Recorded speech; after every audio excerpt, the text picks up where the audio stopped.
Hi friends, welcome to our Vasu Edutech YouTube channel. ఇవాళ మన concept వచ్చేసరికి axis incline to one plane and parallel to one plane. ఇక్కడ మీ doubt రావచ్చు incline to HP and parallel to VP అన్నారని. So అదేం కాదండి, ఇక్కడ incline to VP and parallel to HP అని కూడా తీసుకోవచ్చు అనమాట.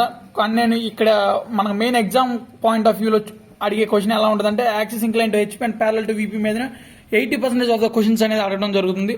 సో అందుకని చెప్పేసి నేను ఈ కాన్సెప్ట్ చూస్ చేశాను. సిమిలర్లీ ఇంకా నెక్స్ట్ టాపిక్ కూడా దీనికి సేమ్ ఇలానే ఉంటుంది. యాక్సిస్ ఇంక్లైన్ టు విపి అంటే ఇక్కడ ఓన్లీ ప్లేన్స్ అనేది మారుతుందండి. సో ఇక్కడ 2 ప్లేన్స్ ఇచ్చారు. అందులో మనకి ఒకటి హెచ్పి అనుకుంటాం, కిందది విపి అంటాం, అది అందరికీ తెలిసిందే. నెక్స్ట్ ఇక్కడ ఇంక్లినేషన్ అన్నాడు. ఇంక్లినేషన్ అంటే సంథింగ్ యాంగిల్, సమ్ యాంగిల్ తో దాన్ని మనం ప్రొజెక్ట్ చేయాలి. ఈ కాన్సెప్ట్ అంతా ఏంది? Projection of solids. Projection of solids అంటే మీకు తెలిసిందే. ఫర్ ఎగ్జాంపుల్ ఒక పెంటాగాన్ ఉందని అనుకున్నాం, దీన్ని మనం 3Dలో ప్రొజెక్ట్ చేయాలంటే ఎలా చేస్తామండి?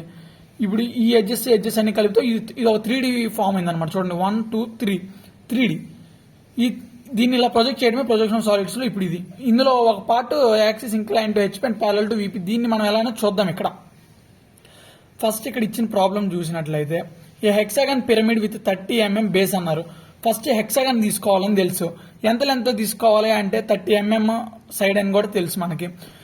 పిరమిడ్ అన్నారు. ఇక్కడ పిరమిడ్ అంటే మీకు తెలిసిందే, పైన ట్రయాంగిల్ వస్తుంది అని చెప్పేసి. అదే కానీ ప్రిజం అడిగారంటే రెక్టాంగిల్ వస్తుంది అని కూడా మీకు తెలుసు. బేస్ 30 mm బేస్ ఎడ్జ్ అన్నారు. And 70 mm long axis as a triangle face. ఇక్కడ ట్రయాంగిల్ ఫేస్ అని కూడా వాళ్ళే ఇంకో చాయిస్ ఇచ్చారు. పిరమిడ్ అంటే ఏంటండి? ట్రయాంగిల్. అంటే ట్రయాంగిల్ ఫేస్ అనేది వాళ్ళు స్పెషల్గా ఇంక్లూడ్ చేశారంటే మనం ఈజీగా అర్థం చేసుకోవచ్చు అంటున్నాను క్వశ్చన్. ఇది 70 mm ఉండాలి ఇక్కడ సెంటర్ ఆఫ్. సో ఇప్పుడు ఇది రిఫరెన్స్ లైన్ కదా, ఇక్కడ ఇట్లా వస్తుంది అనమాట మనకి. హెక్సాగన్ ఇక్కడ చూద్దాం ఎలా వస్తుందని. On the ground, face on the ground and axis parallel to VP, draw the projections అన్నారు. ఇప్పుడు ఇక్కడ మీకు ఇంకో డౌట్ రావచ్చు, డయాగ్రామ్ అనేది ప్యారలల్ గా గీయాలా పెర్పెండికులర్ గా గీయాలా అని చెప్పేసి. ఇక్కడ ప్యారలల్ టు విపి అన్నారు.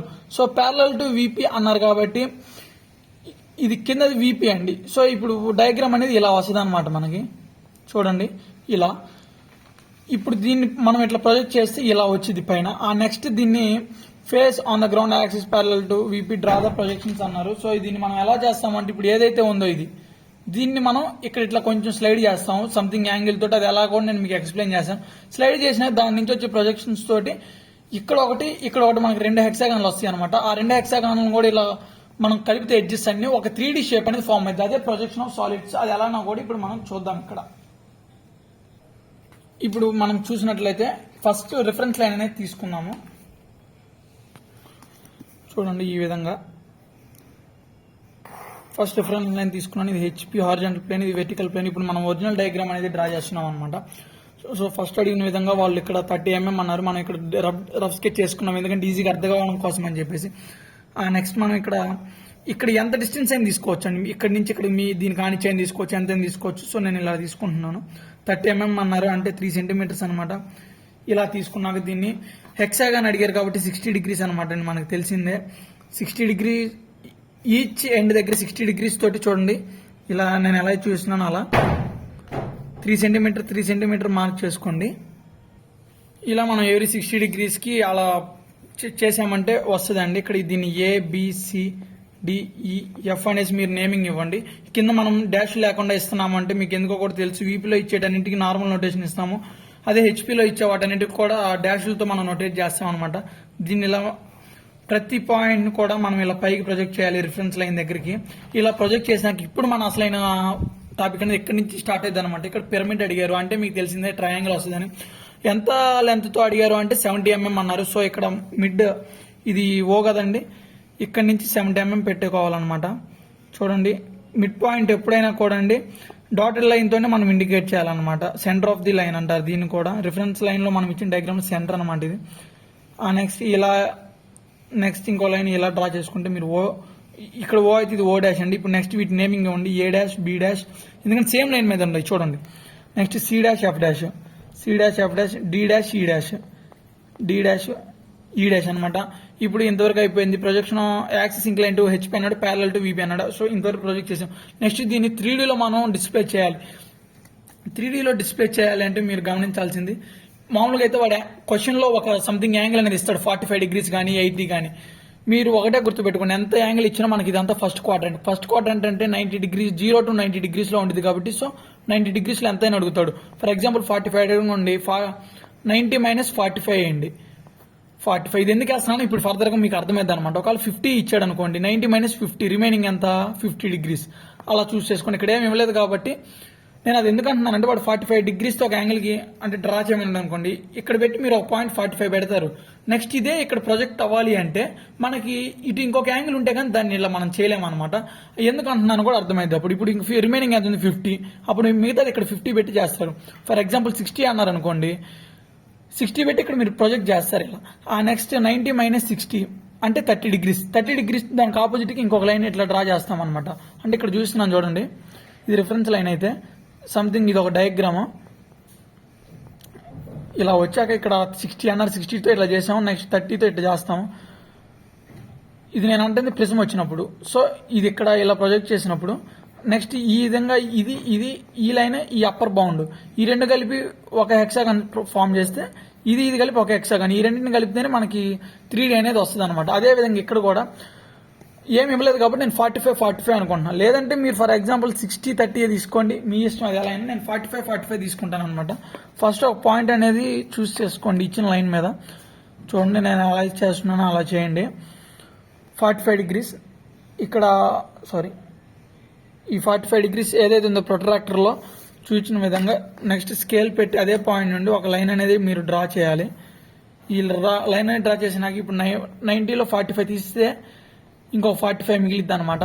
సో చూడండి ఇక్కడ 90 ఉంది, 90లో 45 పోతే ఇంకో 45 డిగ్రీస్. ఎక్కడైనా ఇంకో పాయింట్ మీరు ప్లేస్ చేసేసుకోండి. ఇక్కడ పెట్టేసి ఇంకో 45 డిగ్రీస్ అనేది మీరు ఇంకొక లైన్ ఇచ్చేసేయండి. చూడండి ఇక్కడ నేను చూపిస్తున్నట్లుగా ఇలా 45 ఇచ్చేసాక నెక్స్ట్ స్టెప్ మీరు ఏం చేయాలంటే బై యూజింగ్ కంపాస్ అనమాట. కంపాస్ యూజ్ చేసేసుకొని ఇవి ఉండే కదండి, ఇవి ఏదైతే ఉంది A' B' ఈ పాయింట్స్ ప్రొజెక్షన్ ఆఫ్ పాయింట్స్, ఈ ప్రొజెక్ట్ అయిన పాయింట్స్ని ముందు ఎడ్జెస్ తీసుకోండి. చూడండి నేను అలా చూపించాను. అదే విధంగా కంపాస్ అనేది ఇక్కడ ఈ ఎడ్జ్న ప్లేస్ చేయండి. ప్లేస్ చేసి ఇలా ఒక ఆర్క్ ఇక్కడ ప్లేస్ చేసి ఇక్కడ ఒక ఆర్క్ అండి. ఆ నెక్స్ట్ అదే పాయింట్ నుండి సెంటర్ పాయింట్కి అనమాట, middle of the line. So ఇలా వస్తుంది. ఇప్పుడు మీరు ఇంకేం చేయాల్సిన పని లేదనమాట. ఈ లెంత్ ఎంతైతే ఉందో 70 mm కదా మనకు వచ్చినది, ఇది 70 mmని కంపాస్ తీసుకొని మీరు మెజర్ చేయండి. అదే 70 mmని ఇక్కడ ఈసారి ఈ లైన్ మీద ఉండి ఇక్కడ ఒక ఆర్క్ కొట్టండి. మీరు స్కేల్ పెట్టి చూసినా కానీ అది 70 mm ఉంటుంది. చూడండి ఎగ్జాక్ట్ 70 ఉంది ఇక్కడికి, చూసారండి ఎగ్జాక్ట్ 70. నెక్స్ట్ ఇవన్నీ మీరు లైన్స్ థిన్గా డ్రా చేయాలండి. ఈ ప్రొజెక్షన్ ఏదైతే ఉందో ఇదంతా కూడా మీరు థిన్గా డ్రా చేయాలన్నమాట. సో ఇప్పుడు ఇది అయిపోయింది. ఇలా అయిపోయినాక మీరు వీటికి తెలిసి ఇక్కడ మీరు ఎక్కడ పెట్టారు, A' B' దగ్గర పెట్టారు. నెక్స్ట్ ఈ లైన్ C' F' దగ్గర వచ్చింది. నెక్స్ట్ ఇది D' E' అనమాట. D' E' దగ్గర కూడా మీకు ఈ ప్రొజెక్షన్ అనేది జరిగింది. ఇప్పుడు మీరు వీటిని స్ట్రైట్గా అదే మాదిరిగా కిందకి డ్రా చేయండి. సో ఇక్కడ కొంచెం పక్కగా రావాలి, కానీ అది ఈ లైన్ మీద వచ్చింది ఏం కాదండి. లైన్స్ అనేది చాలా థిన్గా మీరు డ్రా చేయాలి. ఇప్పుడు ఏమవుద్దంటే ఈ పాయింట్స్ ఏదైతే ఉందో ఒరిజినల్ డయాగ్రామ్ని ఇలా ఎక్స్టెండ్ చేయండి. ఇలా కానీ మీరు ఎక్స్టెండ్ చేసినట్లయితే ఇప్పుడు మీరు చూడండి ఇక్కడ ఈ లైన్ ఎక్కడైనా అనేది టచ్ అయిందని చెప్పేసి ఇప్పుడు ఈ లైన్ టచ్ అయిన విధంగా కూడా మీకు అర్థమవుతుంది. ఫైనల్ పాయింట్ ఫస్ట్ ఇది చూద్దాం. A' B' ఎక్కడుంది, ఇక్కడ ఉంది. సో ఇప్పుడు ఈ A' B' కూడా మనం తీసుకోవాలి. ఇది ఎలా చేయాలి అంటే ఇప్పుడు మీరు ఇక్కడ ఓ మిడ్ పాయింట్ ఏదైతే ఉందో దీన్ని కూడా లైట్గా ఎక్స్టెండ్ చేసుకోండి. ఇక్కడ ఇది ఓ డాష్ అని మీకు తెలిసిందేనండి. ఈ O' ఈ లైన్ మీద ఎక్కడుంది, ఇక్కడ ఉంది. సో ఇక్కడ ఒక పాయింట్ అనేది మీరు మార్క్ చేసుకోండి. మీరు మామూలుగా మనకి ఇక్కడ మనకి ఈ లైన్లో టచ్ అయింది అనమాట. నేను ఇక్కడ వచ్చేది అనుకోలేదు, కానీ పక్కన వస్తుంది. మీరు ఇంకొంచెం పక్కగా తీసుకోండి. సో ఈ లైన్ ఎక్కడుంది, ఈ లైన్ మీదే ఉంది కాబట్టి సో ఇక్కడ ఒక పాయింట్ మనం తీసుకుంటారు. నెక్స్ట్ లైన్లో చూసుకున్నట్లయితే ఈ ప్రొజెక్షన్ CF ఎక్కడైతే ఉంది అప్పర్ పాయింట్లో ఉంది, ఇక్కడ ఇది డౌన్ పాయింట్లో ఉంది. నెక్స్ట్ వచ్చేసరికి A' B' ఈ డయాగ్రామ్ ఇటు ఫ్లిప్ అయింది అనమాట. A' B' ఈ A' B' ఇక్కడ ఉంటాయి అనమాట. నెక్స్ట్ D' E' చూడండి ఇక్కడే పాయింట్ చేసాం. ఇప్పుడు ఈ డయాగ్రామ్ కానీ మీరు చూసినట్లయితే చూడండి ఈ పాయింట్స్ అన్నింటిని కలపండి, మీకు ఒక హెక్సాగాన్ అనేది ఫామ్ అవడం జరుగుతుంది. ఇలా ఫామ్ అయిన హెక్సాగాన్ని 3Dలో ఎలా చూపించాలి అంటే ఈ కార్నర్స్ ఏవైతే ఉన్నాయో అన్ని తీసుకొచ్చి ఏకి జాయిన్ చేయండి అనమాట అండి. మీరు చూడండి నేను చేస్తున్నాను కదా, అదే విధంగా మీరు కూడా చేయండి. ఇప్పుడు మనకి రిక్వైర్డ్ హెక్సాగాన్ ఇన్ 3D వచ్చింది. ఇది 3D అనమాట. లోపల లైన్స్ అన్ని కూడా మీరు ఇప్పుడు రఫ్ చేయడం లేక హెచ్ పెన్సిల్ వాడారంటే క్లారిటీగా వచ్చింది. చూడండి మీరు హెక్సాగాన్ ఇప్పుడు చూసినట్లయితే 1, 2, 3 ఇదంతా 3D షేప్లో వచ్చింది. ఇదండి overall concept of axis incline to HP and parallel to VP in projection of సాలిడ్స్లో. ఈ వీడియో కనుక మీకు ఏదైనా డౌట్ ఉంటే కామెంట్ బాక్స్లో కామెంట్ చేయండి, మీ ఫ్రెండ్స్కి కూడా షేర్ చేయండి, అదేవిధంగా లైక్ చేయండి, సబ్స్క్రైబ్ చేసుకోవడం మాత్రం మర్చిపోవద్దు.